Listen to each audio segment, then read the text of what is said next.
Everyone, good morning and welcome back to another new blog. তো আজকে দিনটা আমার কাছে খুবই স্পেশাল। আজকে হলো 24th অফ আগস্ট। আজকে হলো আমার মায়ের জন্মদিন। তো মায়ের জন্মদিন বলে কথা, দিনটা তো স্পেশাল হবেই। একদমই ঘরোয়াভাবে ছোট্টখাট্টো করেই জন্মদিনটা সেলিব্রেট করব। আর সবসময় মা ঘরোয়াভাবেই জন্মদিনটা সেলিব্রেট করতে পছন্দ করে, তো সেরকমভাবেই করা হয়। রাজ্যের পরিস্থিতিটা এখন কি সেটা আমরা সবাই জানি।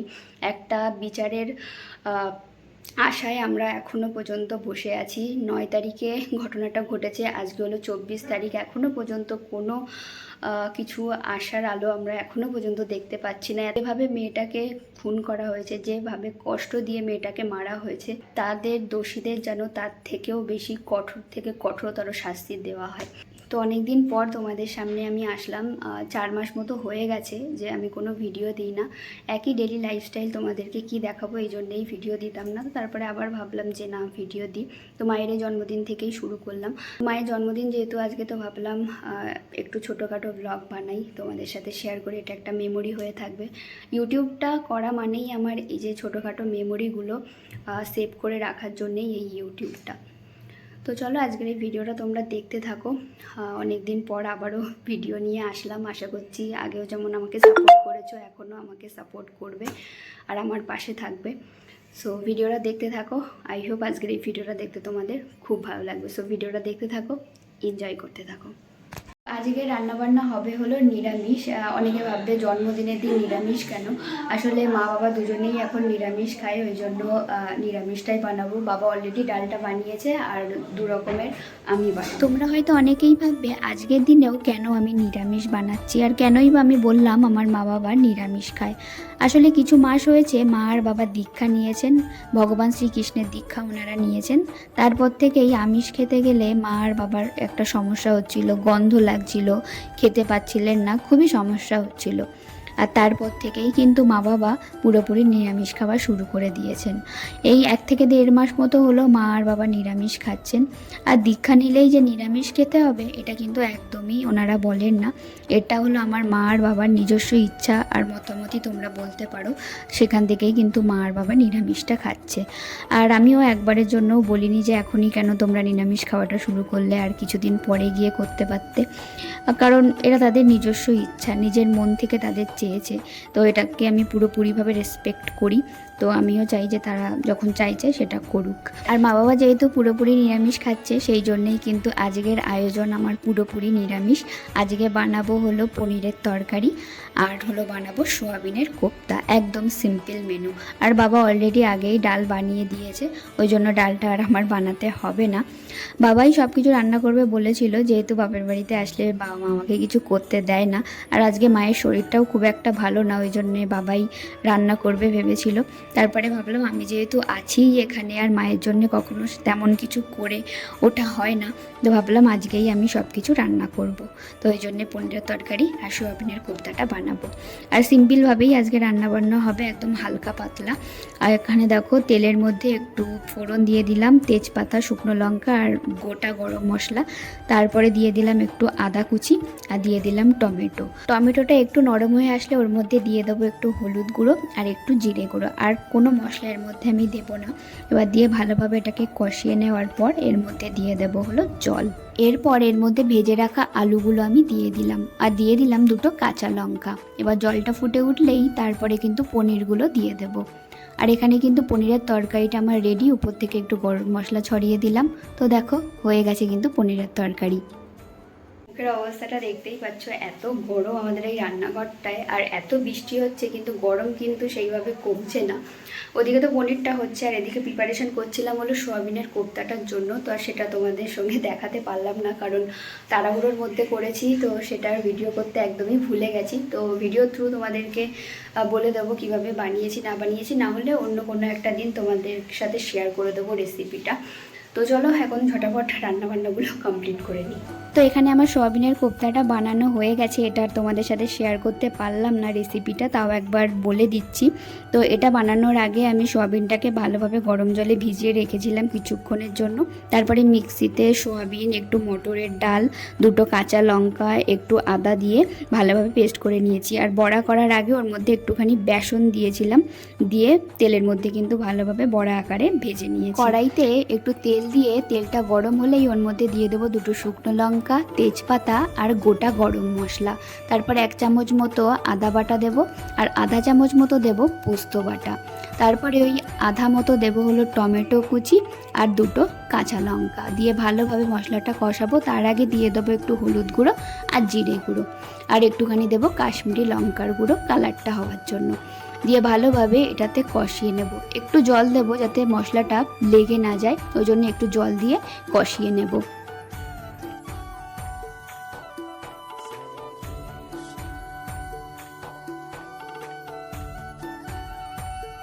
এদিকে জলটা ফুটে উঠেছে, এবার এর মধ্যে কোপ্তাগুলো কিন্তু আমি দিয়ে দিলাম। আর এদিকে তো কোপ্তাটা হচ্ছিলই, আর তার মধ্যে আমি সব সবজিগুলো কিন্তু কেটে নিয়েছি। 5 রকমের সবজি এখানে রয়েছে, 5 রকম নয় 4 রকমের রয়েছে, আর 1 রকম কম পড়ছে, তো বাবাকে আবার কিছু একটা এনে দিতে বলবো। আর এখানে দেখো আমার কিন্তু কোপ্তাটা একদম রেডি, উপর থেকে গরম মশলাটা ছড়িয়ে দিলাম, তো একদম রেডি হয়ে গেছে আমার সোয়াবিনের কোপ্তা। তো রান্নাঘরের কাজ সব কিছু কমপ্লিট হয়ে গেছে, মানে রান্নাবান্না আমার সব কমপ্লিট হয়ে গেছে। এখন বাজে 12টা মতো বাজে, আর 12টার মধ্যেই সব কিছু কমপ্লিট করে ফেলেছি। আর বাকি আছে শুধু পায়েসটা এখন আর বানাবো না, ওটা বিকালবেলার দিকে বানাবো, কারণ এখন প্রচণ্ড গরম লাগছে। এখন একটু স্নান করবো, খাবো, খেয়ে একটু রেস্ট নিয়ে বিকালবেলা ধীরে সুস্থে পায়েসটা বানাবো। তো এখানে দেখো মায়ের জন্য সাজিয়ে ফেলেছি প্লেট। এখানে 5 রকমের ভাজা ছিল, বেগুন ভাজা, আলু ভাজা, ভেন্ডি ভাজা, কুমড়ো ভাজা, পটল ভাজা, আর ছিল শসা। আর এখানে ছিল হলো মুগের ডাল, যেটা বাবা বানিয়েছে, আমি না। আর এখানে ছিল পনিরের তরকারি, সোয়াবিনের কোপ্তা, আর ছিল দই, আর হলো রসগোল্লা। মায়ের যেহেতু শরীরটা খারাপ, ওই জন্য মাকে আগেই খেতে দিয়ে দিলাম। মা খেয়ে একটু রেস্ট নিক, আর আমি এখনও স্নান করিনি। মার খাওয়া হয়ে গেলে তারপরে গিয়ে আমি স্নান করব। আর মায়ের মুখটা দেখে তোমরা বুঝতেই পারছো মায়ের শরীরটা সেদিন খুবই খারাপ ছিল। শুধু আমার রিকোয়েস্টেই কিন্তু ভিডিওর সামনে এসেছে। সব কিছু সাজিয়ে গুছিয়ে মায়ের সামনে দিয়েছি, আর মায়ের কাছে এবার শুনবো যে মায়ের কেমন লাগলো। তো বলো তোমার কেমন লাগলো? খুব ভালো হয়েছে। আর আমার মা একটুখানি কিন্তু লজ্জা পায়, তাও তো আমার মানে রিকোয়েস্টে মা একটু ক্যামেরার সামনে আসলো, তো তোমরা কিছু মনে করো না।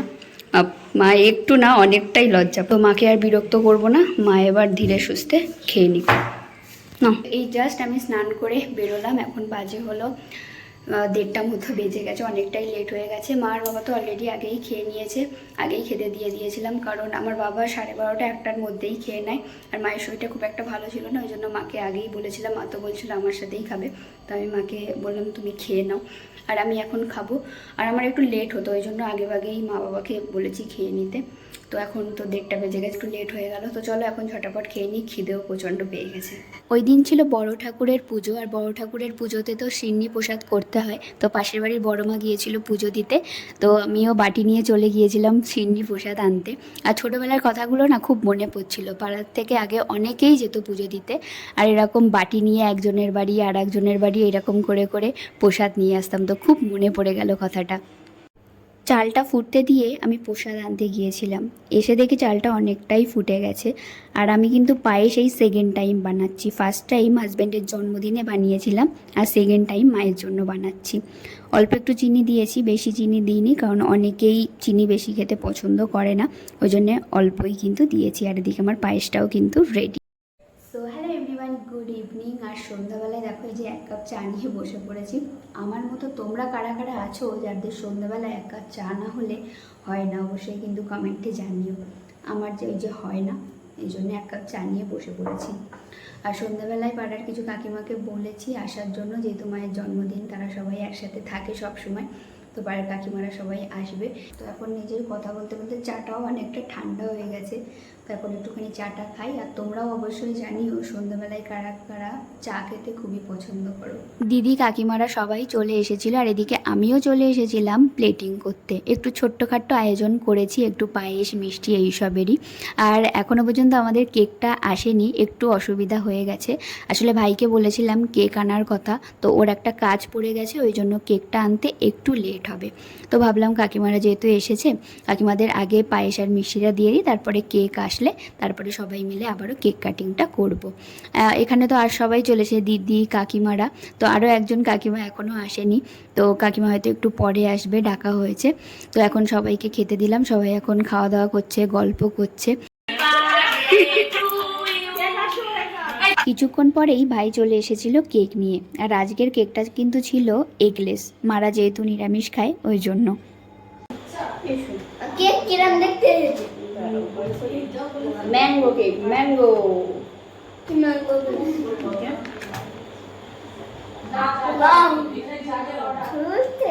হাই কর, হাই কর, বল হাই, বল একটা হিন্দি কথা বলবো, বল বলবো 1 মিনিট জোরে বল।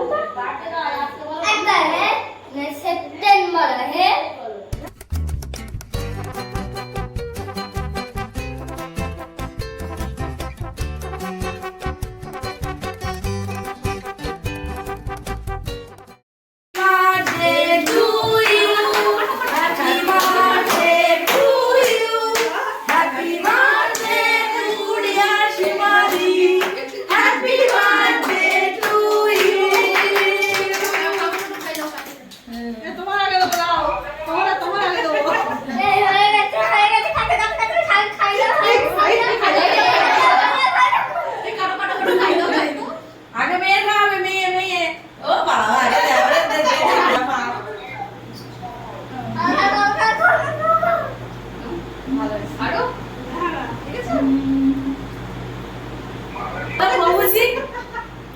প্রভুজি প্রভুজি দাঁড়া দাঁড়া করে যাবে না। আচ্ছা দাদা আরে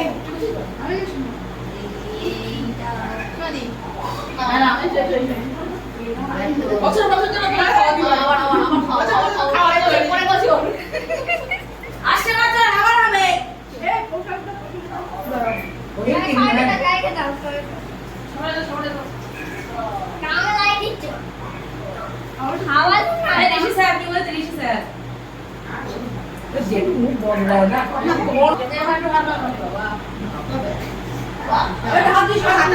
মায়ের জন্মদিনে মাকে খুশি করার আমার এই ছোট্ট প্রচেষ্টা, আর আশা করি আমার এই প্রচেষ্টাতে আমি সফল হয়েছি। যেহেতু সবাই এসেছিল, মা কিন্তু বেশ খুশি ছিল। তোমরা মায়ের মুখটা দেখে কিন্তু বুঝতেই পারছো। আর সবাই কিন্তু বেশ আনন্দ করেছে আজকের এই দিনে। তো এই জাস্ট কাকিমারা বাড়িতে গেল, এখন বাজে হলো 10টা মতো বাজে। সবাই মিলে আজকে বেশ সন্ধ্যেটা ভালোই এনজয় করেছে।